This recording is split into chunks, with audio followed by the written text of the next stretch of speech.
All right, in this quick video, we are going to be talking about the domain and range of inverse functions. All right, and what are their relationships? So we're just going to start off by taking a look at what is the problem here. Okay, we're going to have some sort of problem. We are given that f of x is equal to x squared, and we want to find inverse f of x. So let's follow our steps. I'm going to start just by switching the x and y. So I'm going to write x equals y squared, and then I'll solve for y. So I'll take the square root of each side. However, we must remember that when we take the square root of each side, we have to write it as a positive or negative.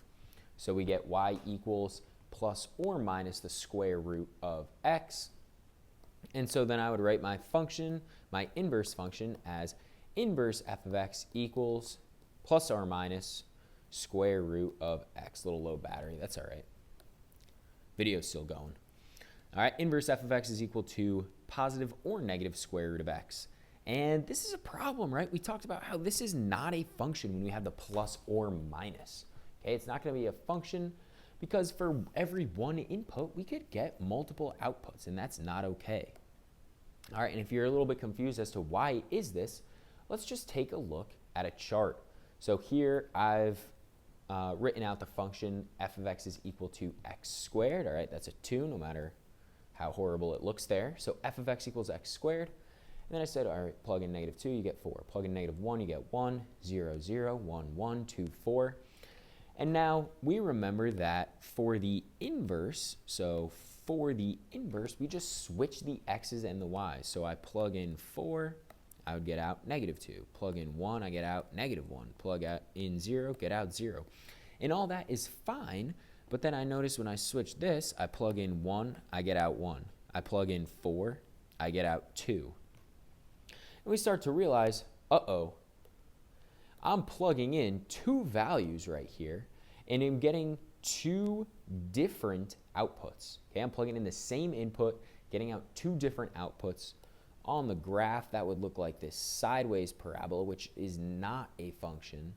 Okay, clearly doesn't pass the vertical line test. All right, so this is not going to be a function, right? We can't call it inverse f of x. So there is a way around that, and we're really going to examine it more as the year goes on. But the way to do it is that we will restrict the domain. Okay, we restrict the domain of that original function. So for example, for x squared, what we would do if we think of the graph of x squared, it's just a parabola. Hopefully that kind of rings a bell from Algebra 2. If not, that's okay. Okay, but it's just a parabola. Well, if I'm going to take the inverse of it, all that's going to do is flip the x's and the y's. So it's going to look like this. Well, we know that's not okay. So by restricting this original domain, what we do is we make this a one-to-one function. Okay, this here is a one-to-one function in red. So one-to-one function. All right, and what a one-to-one function is that for every x, there is exactly one y. For every y, there is exactly one x. So for every x, one y, and vice versa. For every y, there's exactly one x. So by restricting that domain, what we can do is say, well, when we take the inverse and we switch the x's and the y's, now my inverse is a function.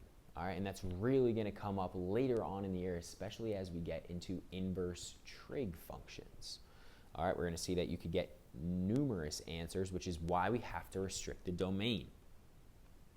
All right, so now back to this kind of original topic of just talking about the domain and range of inverses. All right, domain and range of inverses.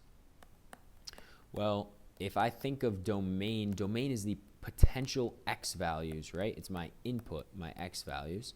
And then my range is my output. It's my y values. Well, I know when I talk about inverses, all that's happening is the x and the y values are switching. So it's the same exact thing with the domain and range. So the domain and range of inverses switch, right? If my domain is all the x values and my range is all the y values and the x and y values are switching, well, guess what? My domain and range will also switch. Domain and range of inverses are flipped. Okay, the domain and range of my inverses are flipped. So, going back here, talking about inherited domain, what we are going to do in this problem is we are going to find inverse f of x and the domain and range of inverse f of x.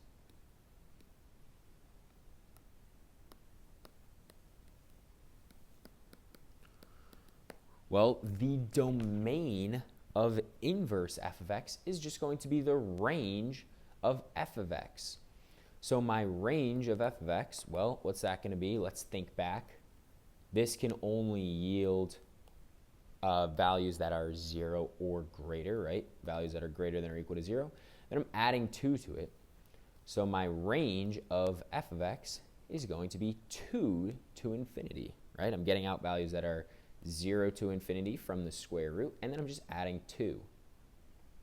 And then what's my domain of f of x? My domain of f of x, well, x minus 3 needs to be greater than or equal to 0, so x is greater than or equal to 3. So my domain is 3 to infinity.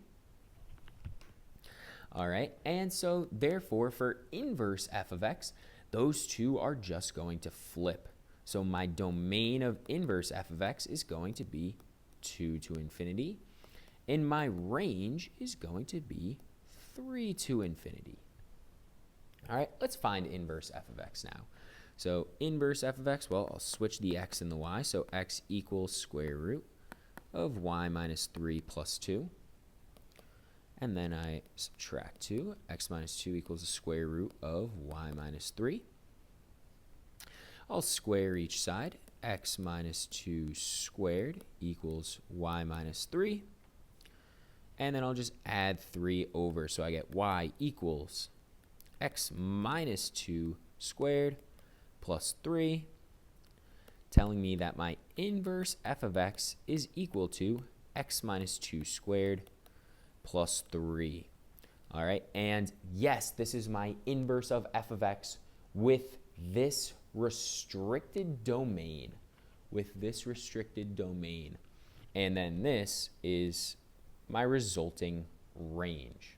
All right, if this was not my inherited domain, if that was not the domain that inverse f of x inherited, well, then it wouldn't be a one-to-one function, and therefore the two functions could not be inverses of each other.